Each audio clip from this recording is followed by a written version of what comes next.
Hey guys, I'm Jeremy from School of Wok, Covent Garden, and it is Wok Wednesday. We're doing one of the US's most favourite takeaway dishes, and that is Moo Goo Gai Pan. Don't forget, subscribe and hit that notification bell.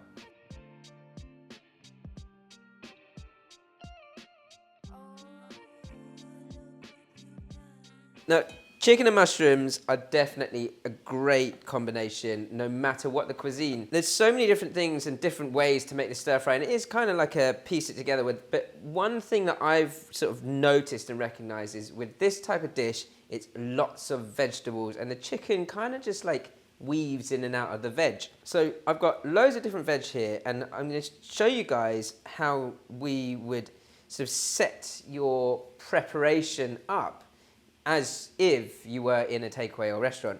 And if you ever wonder how we sort of cook things so quickly when the order comes in, is actually a lot of the veg are pre-blanched, ready to go, and then the stir fry is super quick. That was a really long intro. So I've got some carrot, and I'm just gonna do sort of diagonal slices of carrot. Remember, I am blanching this, so you don't want it too thin. You want it to still have that nice, sweet carrot bite. I will set this up on my wok clock, so I'll start with my harder ingredients on my carrot first and go round the wok clock. I've got some sugar snap peas here. Of course, it speeds up the cooking process if you pre-blanch, but also I'm using some tinned ingredients, a couple of tinned ingredients. So I've got my bamboo shoots, which these are not the sliced ones, these are like whole chunks of bamboo shoot, which actually are really great because it keeps its texture. You can cut it into whatever shape you want. And I've got some water chestnuts here, which will really add a lovely crunch to the dish. I don't want to cut anything too small for this. So my bamboo shoots, I'm going to go for sort of nice lengths. So you can almost see the sort of layers of the bamboo shoot still when I fry that. But they are tinned, and they do take in or absorb a lot of flavour from whatever they're sitting in. And so when you are using tinned bamboo shoots, I would highly recommend always to blanch it or boil it first to sort of boil out that tinny flavour. Water chestnuts, same again. Water chestnuts, they won't lose their crunch. So I'm going to go for quite chunky bits of water chestnut because this dish for me is all about a good texture, and every bite you can almost have a slightly different crunch or a more melt in the mouth bite with the chicken and the mushrooms, and it's that variation of crunch that makes this dish what it is and probably why it's so popular. Again, to add a bit of texture, we've got some lovely baby corn. I'm just going to cut this into lengths. Because there's quite a lot of different vegetables on the plate here, it's always nice to have your plate ready because you can kind of see the balance of colours and textures building up before I even cook the dish. I've got some garlic here. Bash the garlic and peel it. And then as I'm keeping all the vegetables quite nice and chunky, I'll just slice into the garlic and not over chop it. My garlic is going to go at the top of my stir fry once this is all blanched. So when I blanch this, I'll then sort of bring it back to the wok clock.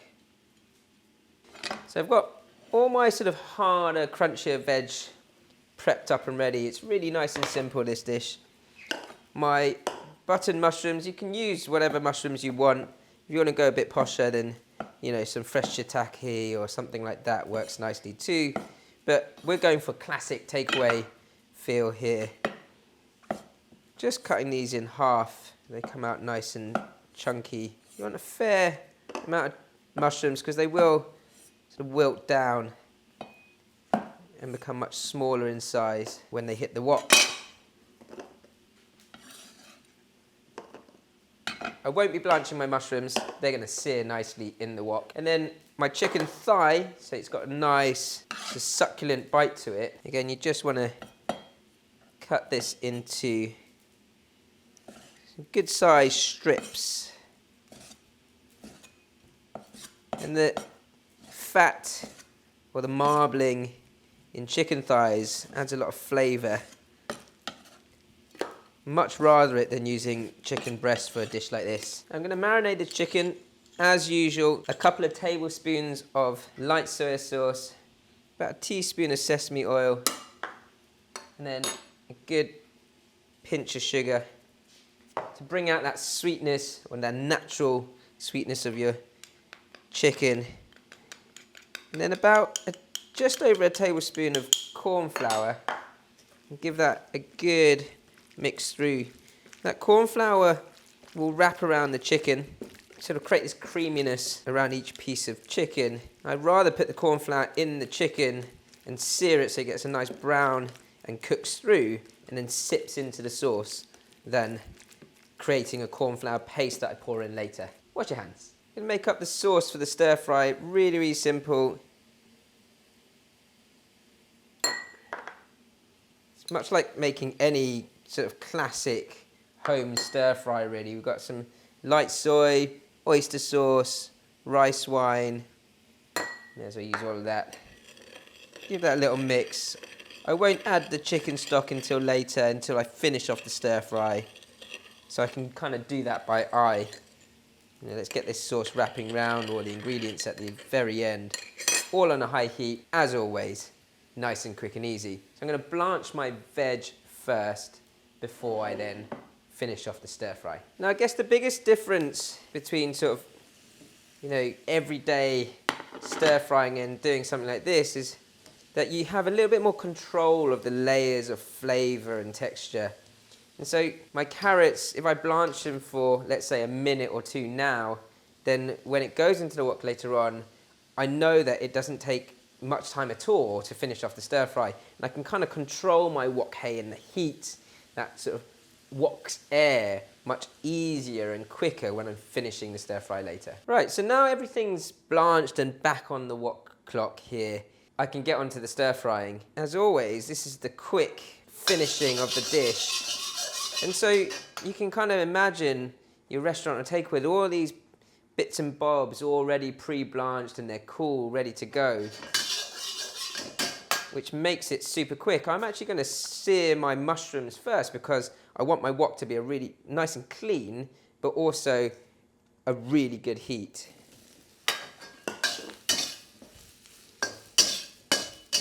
Fold those through and allow that to just sit on that high heat.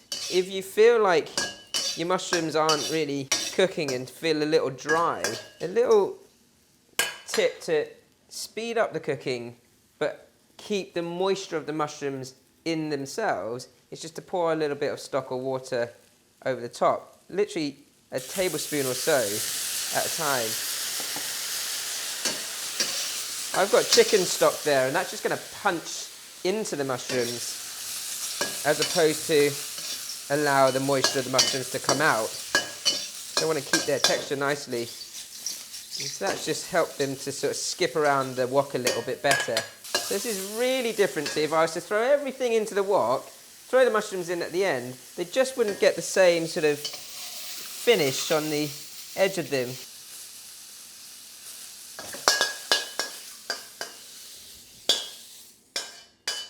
Nice clean wok with a little bit of mushroom flavour in there, which is great. Now I'm going to get my chicken in to sear, swirl that oil around, make sure it's smoking hot and your chicken can go in. That high heat is really important, especially because I've got that little bit of corn flour in the chicken marinade. I don't want it to stick to the bottom. Sear it for a good 30 seconds or so before you start to turn it, but you do want to kind of separate out the pieces if you can. And then fold that over and do the same on the other side. Your chicken is seared nicely on both sides, then you can start to move it around much easier, and then we'll start to introduce the wok clock of ingredients, starting with the garlic and going all the way around. Garlic in.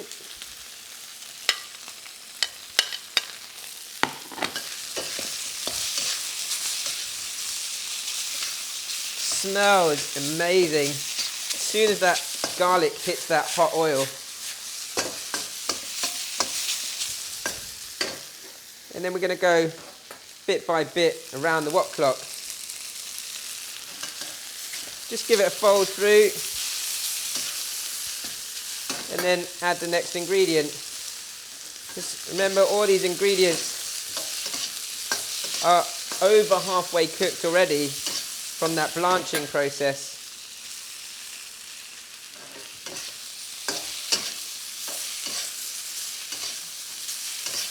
Most of those vegetables didn't take long to blanch at all. The bamboo shoots you might want to blanch for a little bit longer,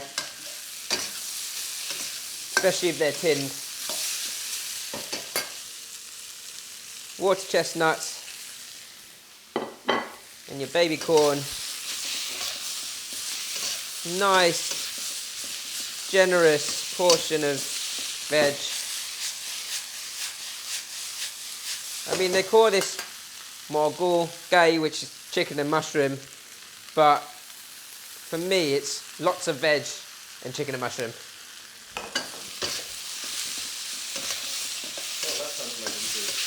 My sauce coming in really, really high heat now. Let that sort of smoke build up. Pour that sauce around your wok. Got quite a lot in this wok, so I'm not going to toss it around too much if I don't need to. Just fold that through. You want to stir fry this to a point where all that sauce is wrapping around the ingredients and not sitting at the base of the wok. And where it's there, then we can use a bit more chicken stock. So again, build up the heat. Allow it to almost burn a little around the edges or caramelize around the edges of the wok. And then pour a little bit of chicken stock around to create the sauce. The cooked corn flour around the chicken will sip into that sauce as it vigorously boils. Just let that come to a boil and then we're done. I mean, cooking like this, just got a really nice homely feel to it. You know, it's a sort of food that I'd have, you know, sort of one wok wonder when I was younger. You know, my mum wouldn't have time, but she wanted to get a good amount of veg into us all. But Mum, I've got better wok than you. She will be watching. Stir-fried chicken and mushroom and lots of veg. Try some of the chicken first. Look, this is really simple cooking, but as I said, it's a layering of textures more than flavour in this dish with all those different types of veg. And if you cook them the right amount of time, then they still come out nice and crunchy, but they keep all the nutrients inside. You might think that, you know, stir frying, or you've been doing it this way where you're just sort of throwing everything into a wok at the same time. There's so many intricacies to stir frying in every single cooking technique that we do. If you guys have any more questions about that, you know, please feel free to ask, you know, anything about wok cooking or how you guys might do it, or you feel like you've been doing it perhaps wrong for many years. Ask away in the comments below. If you want to learn more about wok cooking or anything like this, don't forget to subscribe to our channel and hit the notification bell.